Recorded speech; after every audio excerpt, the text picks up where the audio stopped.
तीन बहनों की लालची भाभी। करिश्मा, रेशमा और मनीषा तीन बहनें हैं। उनका एक भाई भी है, मयंक। मयंक अपनी बहनों को बहुत प्यार करता है, लेकिन मयंक की पत्नी सविता इस मामले में मयंक से बिल्कुल ही अलग है। वो अपनी ननदों का जितना बुरा कर सकती है उतना बुरा करती ही रहती है और अपनी ननदों पर हुक्म भी चलाती है। करिश्मा, करिश्मा, तुमने अभी तक नाश्ता नहीं बनाया? तुम्हारे भैया को ऑफिस जाने में देर हो रही है। हाँ भाभी, बस अभी बनाती हूँ। करिश्मा, तुम ये ढीलापन छोड़ दो। कल को पराये घर जाना है। वहाँ अगर तुम इस तरह से काम करोगी तो लोग क्या कहेंगे कि माँ ने और भाभी ने कुछ सिखाया नहीं। और तुम्हारी दोनों बहनें कहाँ है? रेशमा मार्केट गई है और मनीषा सो रही है। क्या? सुबह के 8 बज रहे हैं और ये महारानी अभी भी सो रही है? ये कहते हुए सविता अपनी सास दुर्गा देवी के पास जाती है। माँ जी, देख रही हो अपनी बेटियों के तौर तरीके? क्या हुआ बहू, सुबह सुबह क्या कर दिया मेरी बेटियों ने? अरे एक तो अभी अभी उठकर किचन में गई है, दूसरी सुबह सुबह बाहर चली गई और तीसरी अभी तक सो रही है। क्या करूं मैं इन तीनों का, मैं तो परेशान हो गई हूँ। जा जाकर उठा उसे और रेशमा से मैं बात करती हूँ। सविता सीधा मनीषा के कमरे में जाती है और उससे कहती है, महारानी जल्दी उठो, सूरज सर पर आ गया है।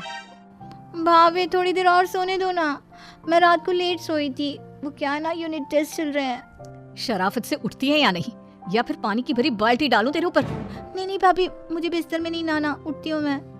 मनीषा जल्दी से उठकर बाथरूम में चली जाती है। सभी आराम से बैठकर नाश्ता कर रहे होते कि तभी रेशमा बाजार से हाथ में सामान लिए आ जाती है।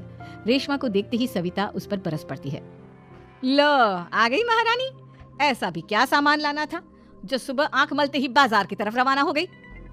भाभी, कल आप ही तो चीख रही थी कि घर का सारा सामान मुझे ही लाना पड़ता है, घर में किसी को भी किसी काम से कोई लेना देना नहीं है। अब मैं बाजार जाकर सामान ले आई तो आपको इस बात से भी तकलीफ हो रही है?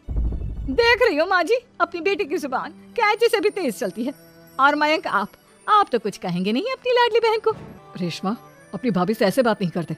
चलो माफी मांगो। भैया, मैं क्यों माफी मांगू? आप भाभी से बोलिए ना कि हम पर कम हुक्म चलाया करे। हम इस घर की बेटियां हैं और आपकी पत्नी की ननद है, नौकरानी नहीं। लो कर लो बात। इनकी भलाई के लिए कुछ भी बोलो तो इन्हें बुरा लग जाता है। इस घर में यही इज्जत है मेरी। देख लो माँ जी, आपकी बेटी किस लहजे में मुझसे बात कर रही है। सविता वहाँ से चली जाती है। मयंक को बहुत गुस्सा आता है, वो भी वहाँ से चला जाता है। फिर करिश्मा रेशमा को समझाती है, रेशमा, तुम्हें भाभी से माफी मांग लेनी चाहिए थी ना। लेकिन दीदी, मैंने कुछ किया ही नहीं, तो मैं माफी क्यों मांगू?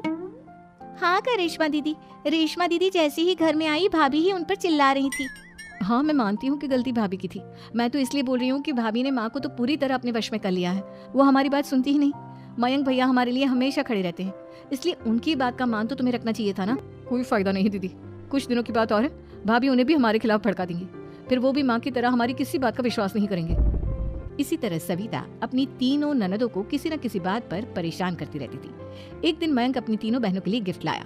करिश्मा, ये तुम्हारे लिए हार का सेट। रेशमा, तुम्हारे लिए सुंदर सी ड्रेस। और मनीषा, तुम्हें किताबें पसंद है ना, तुम्हारे लिए किताबें लाया हूँ। थैंक यू भैया। थैंक यू भैया। थैंक यू भैया। करिश्मा, तुम्हारा नेकलेस कितना सुंदर है, ये भैया कहाँ से ले आए होंगे?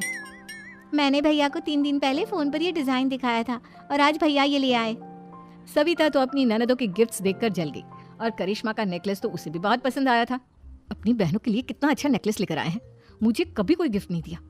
मैं आज ही ये हार चुरा लूंगी। रात में सविता करिश्मा का हार चुरा लेती है और इसी तरह उसे अपनी ननदों की जो भी चीज अच्छी लगती वो उसे मांगती नहीं, बल्कि रात के अंधेरे में चुरा लेती। इसी तरह दिन बीतते गए और सविता ने मयंक के दिल में भी उसकी बहनों के लिए नफरत पैदा कर दी। एक दिन मयंक ने करिश्मा और रेशमा के लिए रिश्ता देखा और ये बात उसने घर में सबको बताई। माँ, करिश्मा और रेशमा के लिए बहुत अच्छा रिश्ता आया है, वो लोग कल इन्हें देखने आ रहे हैं। आप और सविता मिलकर सारी तैयारी कर लेना। ये सुनकर करिश्मा और रेशमा खुश हो जाती हैं, लेकिन सविता सोचती है, अगर इन दोनों बहनों की शादी हो गई तो घर और बाहर का काम कौन करेगा? मनीषा तो एक नंबर की कामचोर है, उससे तो किसी बात की उम्मीद लगाना ही बेकार है। मुझे इस शादी को रोकना होगा। अगले दिन सभी लड़के वालों के स्वागत की तैयारी करने में लगे होते हैं। तभी मयंक अपनी बहनों से आकर कहता है, तैयार हो गई तुम दोनों? देखो, दोनों लड़के बहुत अच्छे हैं, मैं कोई कसर नहीं छोड़ना चाहता, इसलिए तुम उनके सामने अच्छे से बिहेव करना और अपनी भाभी से लड़ने मत लग जाना। करिश्मा, तुम वो नेकलेस पहन लो ना जो मैं तुम्हारे लिए लाया था। भैया, मैं बहुत देर से वो नेकलेस ढूंढ रही हूँ, लेकिन मुझे मिल ही नहीं रहा। क्या? तुमने नेकलेस खो दिया? तुम्हें पता भी है वो कितना महंगा था? तुम कोई काम ढंग से नहीं कर सकती। मयंक गुस्से में वहां से चला जाता है। थोड़ी देर बाद लड़के वाले भी आ जाते हैं। वो दोनों बहनों को पसंद कर लेते हैं और रिश्ता पक्का हो जाता है। लेकिन सविता के दिमाग में तो कुछ और ही खिचड़ी पक रही थी। वो पंडित जी के पास करिश्मा की कुंडली लेकर जाती है और उन्हें पैसे देकर करिश्मा की कुंडली बदलवा देती है। जब लड़के वालों के पास करिश्मा की कुंडली जाती है तो वो दुर्गा को फोन करते हैं। बहन जी, हमने करिश्मा की कुंडली अपने पंडित जी को दिखाई थी। आपकी बेटी की कुंडली नहीं बल्कि दोषों का पिटारा है। देखिए, मैं और मेरे पति इन सब बातों में बहुत विश्वास करते हैं, इसलिए हम आपकी बेटी से अपने बेटे की शादी नहीं करा सकते। इस तरह करिश्मा का रिश्ता टूट जाता है और सभी घर वालों को बहुत दुख होता है। अब कविता सोचती है, चलो करिश्मा का तो रिश्ता टूट गया, अब रेशमा का भी रिश्ता तोड़ना है। क्या करूं क्या करूं? अब सविता आवाज बदलकर किसी अननोन नंबर से रेशमा के होने वाले ससुराल में फोन करती है। हेलो, मैं कौन हूँ कौन नहीं ये आपके लिए जानना जरूरी नहीं। बस इतना सुन लो कि रेशमा का 2 साल से किसी के साथ अफेयर चल रहा है। बस रेशमा का रिश्ता तोड़वाने के लिए सविता का इतना कहना काफी था। अब रेशमा का भी रिश्ता टूट गया। मयंक और दुर्गा देवी ने रेशमा को खूब खरी खोटी सुनाई और उससे बार बार उस लड़के के बारे में पूछने लगी। आप दोनों मुझे क्यों परेशान कर रहे हो? अरे कोई लड़का होगा मेरी लाइफ में तो मैं बताऊंगी ना, जब कोई है ही नहीं तो कहाँ से लाऊं मैं कोई लड़का?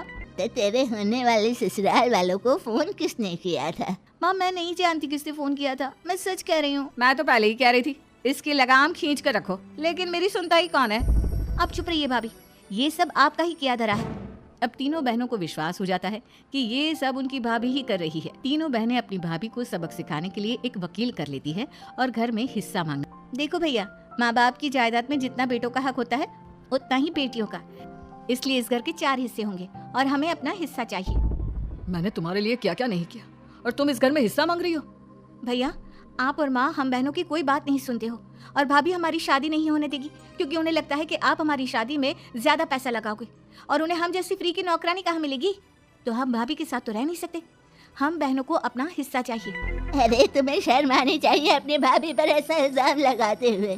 वो तुम्हारे बारे में कितना सोचती है। हाँ माँ, भाभी हमारे बारे में बहुत सोचती है। दिन रात बस यही सोचती रहती है कि किस तरह से अपनी तीनों ननदों को परेशान करूं और कभी मुझे पढ़ने भी नहीं देती। दोनों बहनों का रिश्ता भी तो इन्होंने ही तोड़वाया है और रात में हमारे कमरे में आकर हमारी चीजें भी चुराती हैं। इसी तरह सविता की तीनों ननदें अपनी बात पर अड़ी रही। अब कोर्ट में तारीख भी शुरू हो गई। जब सविता को लगा कि उसकी तीनों ननद इतनी आसानी से नहीं मानने वाली, तो उसने अपने पति और सास को सारी सच्चाई बता दी और अपनी तीनों ननद से माफी मांगी। मयंक और दुर्गा को भी अपनी गलती का एहसास हो गया। अब सविता खुद करिश्मा और रेशमा के लिए अच्छा रिश्ता ढूंढती है और उनकी शादी कर